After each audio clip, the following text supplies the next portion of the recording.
Hello traders, Day Trader Matt here of businesswithtrading.com, doing a trading strategy recap for Wednesday the 17th of June. And today was another fun day.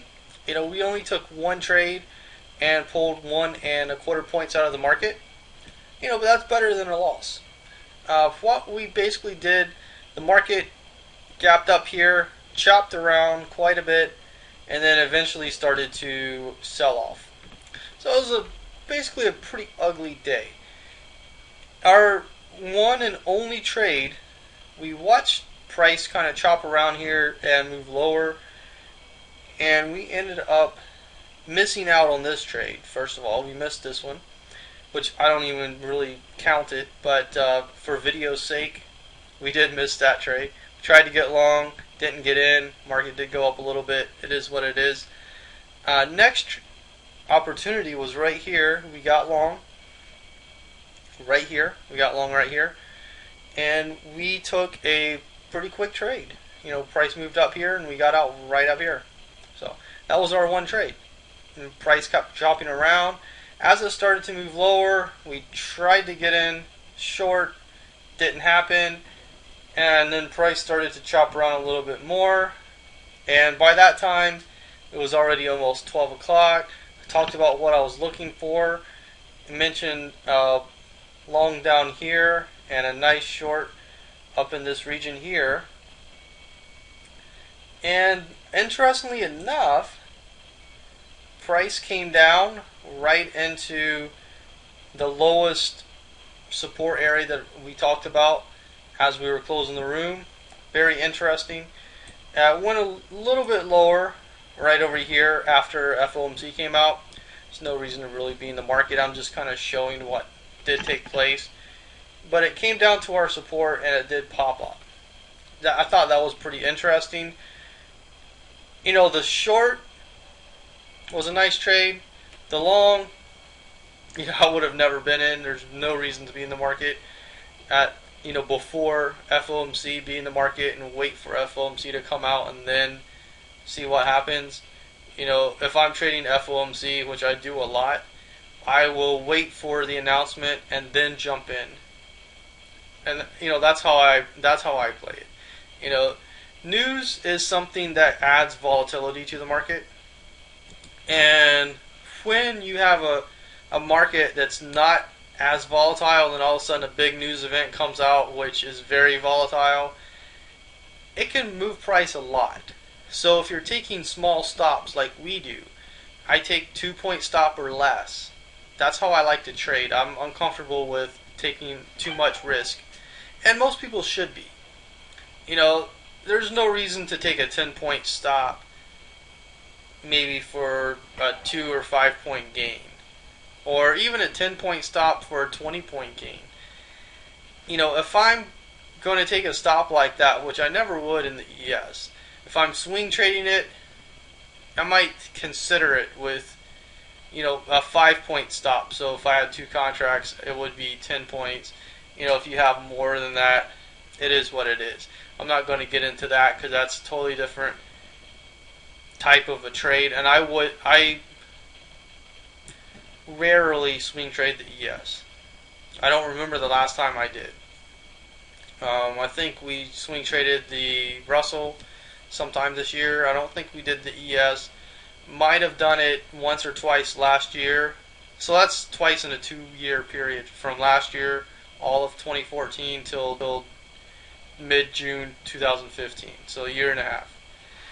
So it's pretty rare that I actually do that.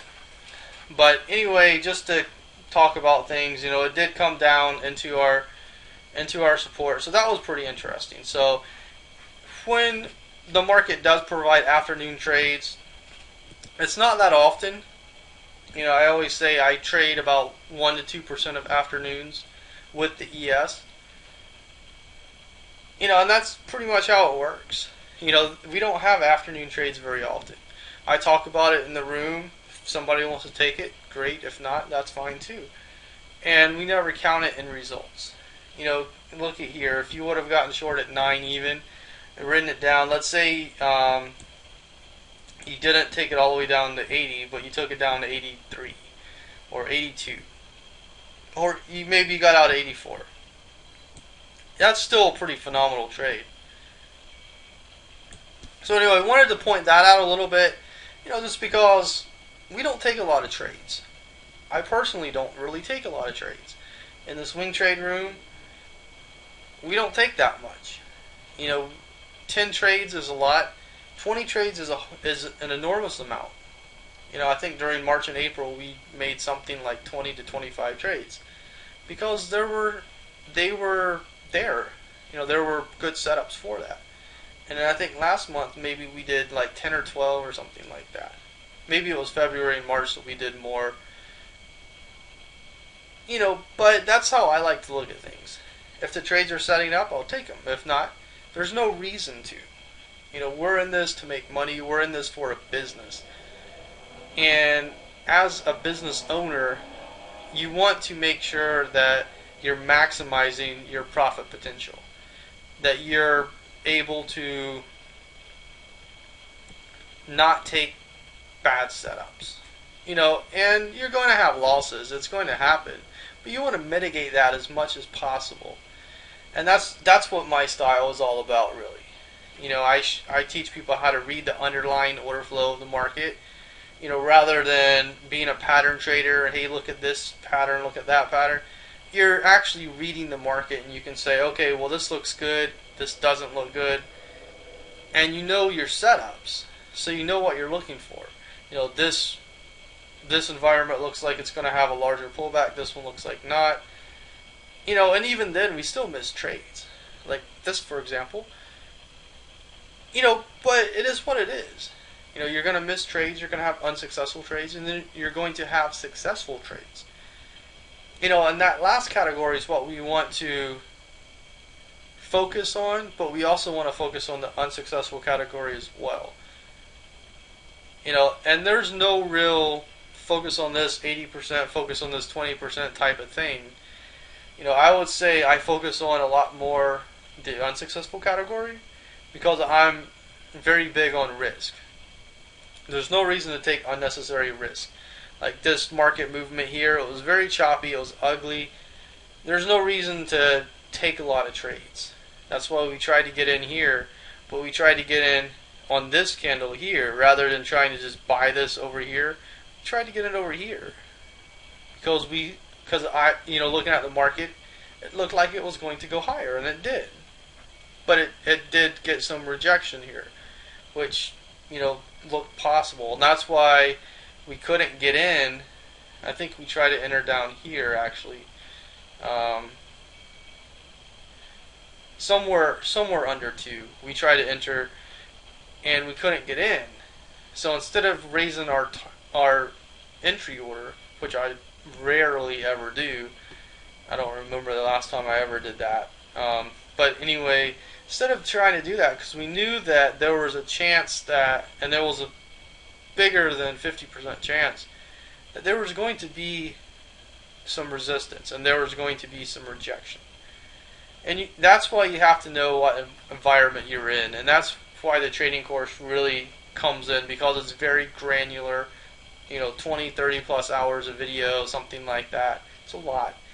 You have homework assignments to take you through, and it's basically set up like a 20 plus week boot camp.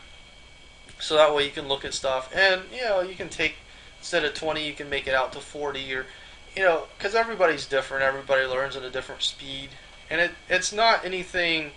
Oh, you should learn faster. It's everyone learns differently. Everyone approaches things differently, and they have a different perspective. Some of them have a little bit more baggage than others. So everybody's going to be a little bit different. So you can't say you can learn to trade in 3 months. You can learn to trade in 6 months. But I can say things like, you will see the market differently in the first month. Because you will. Because there's nothing like I teach. I've been doing this for over a decade, and I trade the same way in every market environment, because the market's always similar. all this stuff people say, you have to have a different strategy in this market and this market and this one and that one. They're just making stuff up to sell more stuff.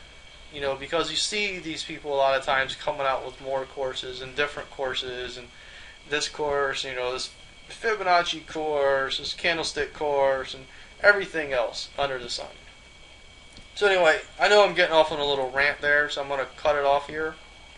But hopefully you got something out of what I talked about today. You can always leave comments below the video. If you have any questions, ask. No such thing as a dumb question. There's only the question that's not asked. So if you have a question, ask it. That's what I'm here for. That's the whole kind of thought process behind what we do here. So with that, thanks for watching. Have a great rest of your day. And I'll see you back here in the markets. Thank you.